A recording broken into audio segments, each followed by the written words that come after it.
ସେମାନେ ନିଶ୍ଚିତ ଭାବରେ ସେ ଦଳରେ ରହି ଅଣନିଶ୍ୱାସୀ ଅନୁଭବ କରୁଛନ୍ତି ଏବଂ ନିଜକୁ କମ୍ଫର୍ଟେବୁଲ ଫିଲ୍ କରୁନାହାନ୍ତି ଏବଂ ସେମାନେ ଦଳରେ ତାଙ୍କ ଦଳକୁ ସାଙ୍ଗରେ ରଖିବା ପାଇଁ ତାଙ୍କ ବିଶ୍ୱସନୀୟତା କମି ଯାଉଛି, ଯେଉଁଥିପାଇଁ କି ସେମାନେ ଦଳ ଛାଡ଼ିବାକୁ ବାଧ୍ୟ ହେଉଛନ୍ତି। ଏ ବିଶ୍ୱର ସବୁଠୁ ବଡ଼ ରାଜନୀତି ଦଳ ଏବଂ ଏ ବିଚାରଧାରାକୁ ଏବଂ ଯଶସ୍ୱୀ ପ୍ରଧାନମନ୍ତ୍ରୀ ନରେନ୍ଦ୍ର ଭାଇ ମୋଦିଙ୍କର ବିକଶିତ ଭାରତ ୟାକୁ ଯେଉଁ କାର୍ଯ୍ୟରେ ଯେଉଁ ସ୍ୱପ୍ନ ଅଛି ନରେନ୍ଦ୍ର ଭାଇ ମୋଦିଙ୍କର, ସେ ସ୍ୱପ୍ନକୁ ସାକାର କରିବା ପାଇଁ ସେ ମନସ୍ଥିର କରିଛନ୍ତି ଯେ ମୁଁ ଏଥିରେ ତା ଦେହରେ ମୁଁ ସାମିଲ ହେବି ଏବଂ ମୋଦିଙ୍କର ଯେଉଁ ସ୍ୱପ୍ନ ଅଛି ତାକୁ ସାକାର କରିବି। ଆମ ରାଷ୍ଟ୍ରୀୟ ଅଧ୍ୟକ୍ଷଙ୍କ ସମ୍ମତି ପରେ ତାଙ୍କୁ ପାର୍ଟିରେ ଯୋଗ ଦେବା ପାଇଁ ଅନୁମତି ଦିଆଯାଇଛି। ଆଜି ପାର୍ଟିରେ ବିଧିବଦ୍ଧ ସେ ଜଏନ୍ କରିଛନ୍ତି, କାଲି ସେ ରିଜାଇନ୍ କରିଛନ୍ତି ରାଜ୍ୟସଭା ଏମ୍ପି ପଦରୁ ଏବଂ ଦଳରୁ ପ୍ରାଥମିକ ସଦସ୍ୟ। ସିଏ ଲମ୍ବା ଅନୁଭବୀ ନେତା ଏବଂ 3 ଥର ବିଧାୟକ ତିର୍ତ୍ତୋଲ ଏବଂ କଟକ ବାରବାଟୀରୁ 3 ଥର ବିଧାୟକ ଭାବରେ ନିର୍ବାଚିତ ହୋଇଥିଲେ। ତାଙ୍କ ବାପା ମଧ୍ୟ ରାଜନୀତି ଜୀବନରେ ଥିଲେ, ବିଧାୟକ ଥିଲେ ଏବଂ ଫାଉଣ୍ଡର ମେମ୍ବରସିପ୍ ଜନତା ଦଳ ଥିଲେ। ନିଶ୍ଚୟ ତାଙ୍କ ଅନୁଭବ ଅଭିଜ୍ଞତା ଭାରତୀୟ ଜନତା ପାର୍ଟିକୁ ଶକ୍ତିଶାଳୀ କରିବାରେ ନିଶ୍ଚୟ ସହାୟକ ହେବ, ସହଯୋଗ କରିବ। ଆଉ ଆମେ ଭାରତୀୟ ଜନତା ପାର୍ଟି ଓଡ଼ିଶା ପ୍ରଦେଶ ତରଫରୁ ଆମେ ତାଙ୍କୁ ସ୍ୱାଗତ କରୁଛୁ ଏବଂ ନିଶ୍ଚିତ ଭାବରେ ଆମ ପରିବାର ସଦସ୍ୟ ହୋଇଥିବା କାରଣରୁ ଅଲ୍ ଇଣ୍ଡିଆରେ ଯାହା ନିମ୍ନ ହେବ ନିଷ୍ପତ୍ତି ହେବ ତାକୁ ଓଡ଼ିଶା ପ୍ରଦେଶ ସମର୍ଥନ କରିବ, ସହଯୋଗ କରିବ ଆଉ ତାକୁ କାର୍ଯ୍ୟକାରୀ କରିବ। ନିଶ୍ଚିତ ଭାବରେ କଟକ ବାରବାଟୀରେ 2 ଥର ବିଧାୟକ ଥିଲେ। ସେ ତାଙ୍କର ଗୋଟେ ମାସ୍ ଅର୍ଗାନାଇଜେସନ୍ ଅଛି ଏବଂ ତାଙ୍କ ବ୍ୟକ୍ତିଗତ ସମ୍ପର୍କ ସାରା ଅନଡିଭାଇଡେଡ୍ କଟକ ଜିଲ୍ଲାରେ ଅଛି ଏବଂ ଓଡ଼ିଶାରେ ଅଛି।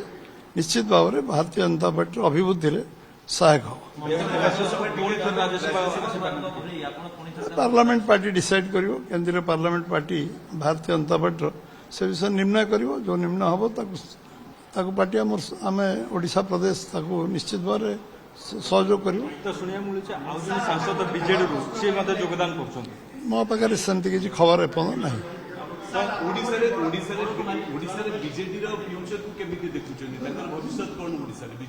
ଓଡ଼ିଶାରେ ବିଜେଡି ସେଟା ତାଙ୍କ ଇଣ୍ଟରନାଲ ଆଫେୟାର, ସେମାନେ ଦେଖିବେ।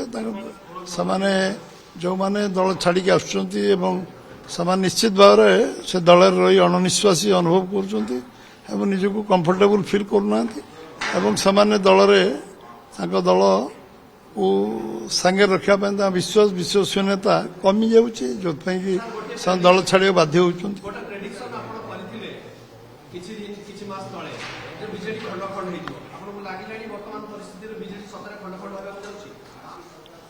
ସେଟା ସମସ୍ତେ ଦିବାଲୋକରେ ଦେଖୁଛନ୍ତି ଆଉ ଭବିଷ୍ୟତ କହିବ, ସେ ଦଳ କୁଆଡ଼େ ଯିବ ଭବିଷ୍ୟତ କହିବ। ସରକାରକୁ 2 ବର୍ଷ ପୁରିଲା, ଏବେ କ'ଣ ଆପଣଙ୍କର କାର୍ଯ୍ୟକ୍ରମ?